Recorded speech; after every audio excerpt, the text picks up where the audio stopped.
আল্লাহ তাআলা কিয়ামতের দিন সাইয়েদনা নূহ আলাইহিস সালামকে বলবেন, নূহ তুমি কি দাওয়াত পৌঁছিয়েছো তোমার উম্মতের কাছে? নূহ আলাইহিস সালাম বলবেন, হ্যাঁ আমি পৌঁছিয়েছি। এবার নূহের উম্মতকে আল্লাহ জিজ্ঞেস করবেন, হে নূহের উম্মতেরা, তোমাদের নবী নূহ কি দাওয়াত পৌঁছিয়েছে?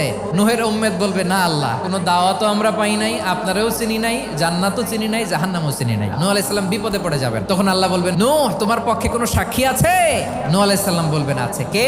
উম্মতে মুহাম্মাদি। তখন আমরা বলবো, আল্লাহর নবী নূহ আলাইহিস সালাম তিনি আপনি যা যা বলেছেন ঠিক তা তার উম্মতের কাছে পৌঁছে দিয়েছে। এবার নূহের উম্মতের সাথে আমাদের ঝগড়া লাগবে। তারা বলবে, তোমরা আসছো আমাদের হাজার হাজার বছর পরে, তোমরা কি করে জানলা? তোমাদের সাক্ষী ধর্তব্য হবে না? আমরা তখন বলবো, আমাদের কোরআনে তোমাদের নবীর নামে আল্লাহ তাআলা একটা সূরা নাজিল করেছেন, সূরাতে নূহ। দিন রাত এক করে তোমাদের কাছে তিনি দাওয়াত পৌঁছেছেন, সব আমরা জানি। আমরা যখন বলবো এই কথা, নূহের উম্মত চুপসে যাবে। তখন আমরা সত্য বলেছি কিনা এটা আল্লাহ তাআলা জানতে চাইবে বিশ্বনবীর কাছে। তখন বিশ্বনবী আমাদের পক্ষে সাক্ষী দিবেন। আওয়াজ করে বলেন আল্লাহু আকবার।